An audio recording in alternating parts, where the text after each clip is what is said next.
La Banque d'Angleterre repousse l'augmentation de ses taux d'intérêt malgré une inflation qui pourrait monter à 5% au printemps 2022. La Banque d'Angleterre a décidé de maintenir son taux d'intérêt directeur à 0,1%.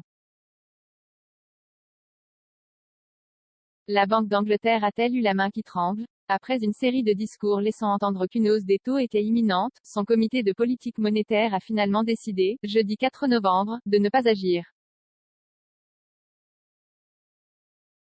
Son taux directeur reste à 0,1%, prenant par surprise les marchés financiers, qui s'attendaient à ce que l'institution monétaire britannique soit la première grande banque occidentale à décider d'une augmentation.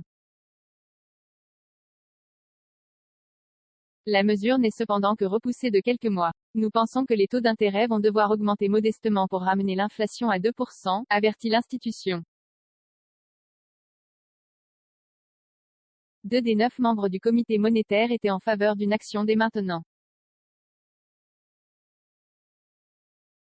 Les autres hésitent aussi, précise Andrew Bailey, le gouverneur de la Banque d'Angleterre. La décision a été très serrée. La vieille dame de Threadneedle Street, surnom tiré de la rue où elle est installée, fait face au même embarras que les autres banques centrales.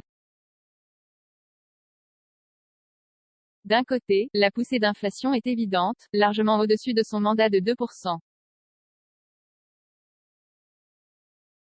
Au Royaume-Uni, elle atteignait 3,1% en septembre, et devrait tourner autour de 4,5% d'ici la fin de l'année, puis monter à un pic de 5% au printemps 2022, selon la Banque d'Angleterre.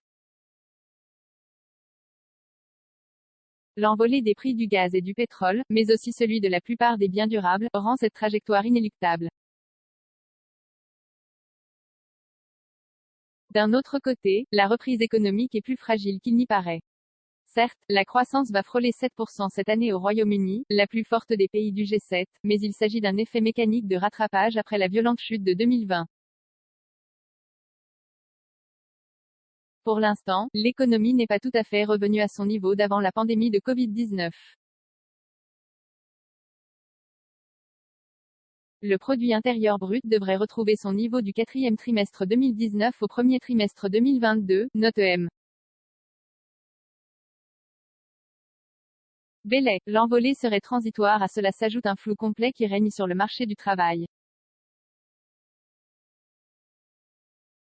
Le Royaume-Uni fait face à d'importantes pénuries de main-d'œuvre dans certains secteurs. La panique autour des stations essence vides, provoquée par le manque de chauffeurs routiers pour transporter le carburant, donne l'impression d'une économie en surchauffe. Mais d'autres signaux font hésiter la Banque d'Angleterre. En particulier, fin septembre, le gouvernement britannique a mis fin au chômage partiel, alors qu'1 million de salariés en bénéficiaient encore.